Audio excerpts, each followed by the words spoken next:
টেকনোবার খুবই কম দামে লঞ্চ করে দিল টেকনো স্পার্ক 2024 ফোনটি। আর এই ফোনটিতে কম দামে পাচ্ছেন সুন্দর লুকো ডিজাইন, সাথে পাচ্ছেন লোয়ার বাজেটের একটি গেমিং প্রসেসর, বিগ ব্যাটারি, আরও অনেক কিছু থাকছে এই ফোনটিতে। আর ফোনটির দাম রাখা হয়েছে খুবই কম। তাই আজকের এই ভিডিওতে এই ফোনটি নিয়ে ফুল ডিটেলস কথা বলবো, সাথে জানাবো ফোনটি কবে বাংলাদেশে অফিসিয়াল লঞ্চ হতে পারে এবং বাংলাদেশে ফোনটির দাম কেমন হতে পারে। চলুন তাহলে আর কথা না বাড়িয়ে সরাসরি চলে যাই মূল ভিডিওতে। তবে মূল ভিডিওতে যাবার আগে আপনাকে বলবো ভিডিওতে একটি লাইক দিয়ে, আর চ্যানেলটি প্রথমবার ভিজিট করে থাকলে চ্যানেলটি সাবস্ক্রাইব করে ভিডিওটি দেখতে থাকুন। এই ফোনটির বক্সের উপরে বড় করে লেখা দেখতে পাবেন টেকনো স্পার্ক গো 2024। আর বক্সটি খুললেই পাবেন কাঙ্ক্ষিত ফোনটি, তারপরে পাবেন ইউজার গাইড, ওয়ারেন্টি কার্ড, তারপরে পাবেন একটি ব্যাক কভার, তারপরে পাবেন charger, USB type C cable, আর পাবেন হেডফোন এবং সিম ইজেক্টর পিন। এই হলো ফোনের বক্স কন্টেন্ট। এবারে কথা বলবো এই ফোনটির লুক ও ডিজাইন নিয়ে। এই ফোনটির ব্যাক প্যানেলটি প্লাস্টিকের, তবে এখানে দেওয়া হচ্ছে গ্লোসি ফিনিশিং, যার ফলে ফোনটির ব্যাক প্যানেলটি দেখতে খুবই ভালো লাগছে। আর এই ফোনটির ব্যাক প্যানেলে থাকছে ডুয়াল ক্যামেরা সেটআপ, তবে এখানে দেখা যাচ্ছে ট্রিপল ক্যামেরা সেটআপের মতো, তবে এখানে থাকছে একটি ফ্ল্যাশ লাইট। আর এই ফোনটির ব্যাক প্যানেলটি ফ্ল্যাট এবং এই ফোনটির বডি ফ্রেমটি প্লাস্টিকের। আর এই ফোনটির নিচের দিকে পাবেন ইউএসবি টাইপ সি এবং স্পিকার, সাথে পাবেন একটি 3.5 মিলিমিটার হেডফোন জ্যাক। আর এই ফোনটির ডান সাইডে পাবেন পাওয়ার বাটন এবং ভলিউম লকার, আর বাম সাইডে পাবেন সিম কার্ড ট্রে।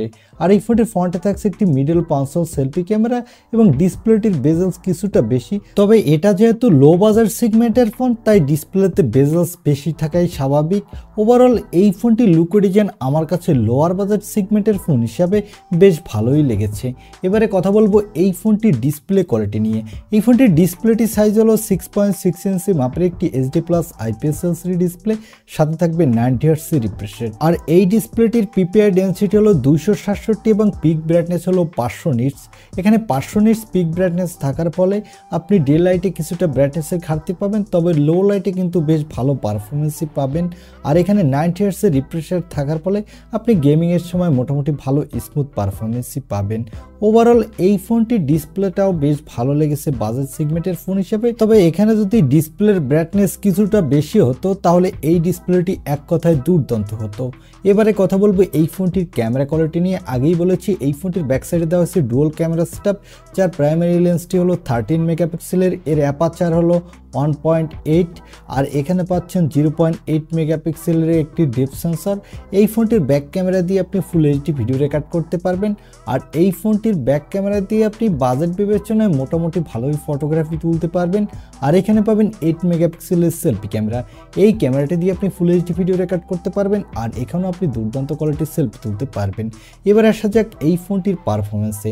এই ফোনটির পারফরমেন্সের জন্য দেওয়া হয়েছে ইউনিসকের টাইগার সিরিজের T606 প্রসেসর। এই প্রসেসরটি 12 ন্যানোমিটার আর্কিটেক্টে বিল্ড এবং এই প্রসেসরটির up to clock speed 1.6 GHz। এখানে আপনি ভালো মাল্টিটাস্কিং এর পাশাপাশি ক্যাজুয়াল গেমিং করতে পারবেন। এখানে ফ্রি ফায়ারের মতো গেম খেলতে পারবেন, তবে লো গ্রাফিক্সে খেলতে পারবেন, কোনোভাবে হাই গ্রাফিক্স সাপোর্ট করবেন না, সেক্ষেত্রে অনেক ল্যাগ বা ফ্রেম ড্রপ পাবেন। আর এই ফোনটিতে আউট অফ দ্য বক্স থাকছে অ্যান্ড্রয়েড 13 এর গো এডিশন।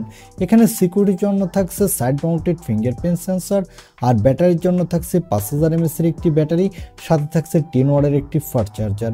আর এই ফোনটি মার্কেটে আপনি 4টি কালার ভেরিয়েন্টে পাবেন এবং এই ফোনটিতে থাকছে এক্সট্রা ডেডিকেটেড মাইক্রোএসডি স্লট, যার ফলে আপনি চাইলে আপনার ইচ্ছে মতো স্টোরেজ বাড়াতে পারবেন। আর আগেই বলেছি এই ফোনটিতে দেওয়া হয়েছে 3.5 মিলিমিটার হেডফোন জ্যাক। আর এই ফোনটিতে র্যাম হিসেবে দেওয়া হয়েছে LPDDR4X RAM, সাথে থাকছে eMMC 5.1। এই ফোনটি র্যাম এবং রোম স্পিড কিন্তু লোয়ার বাজেটের ফোন হিসেবে বেশ ভালোই ফাস্ট হতে যাচ্ছে। আর এই ফোনটি মার্কেটে আপনি 3টি র্যাম রম ভেরিয়েন্টে পাবেন। এর বেস ভেরিয়েন্টটি হলো 364GB, মিডল ভেরিয়েন্টটি হলো 464GB, আর টপ ভেরিয়েন্ট হলো 4128GB। এবারে জানিয়ে দেব এই ফোনটি কত দামে লঞ্চ হয়েছে, আর এই ফোনটি বাংলাদেশে কত দামে লঞ্চ হতে পারে এবং বাংলাদেশে কবে লঞ্চ হবে। এই ফোনটি অলরেডি ফিলিপাইনের মার্কেটে লঞ্চ হয়ে গেছে এবং এই ফোনটির দাম রাখা হয়েছে 3299 পেসো, যা বাংলা টাকায় কনভার্ট করলে তারা 6500 টাকা।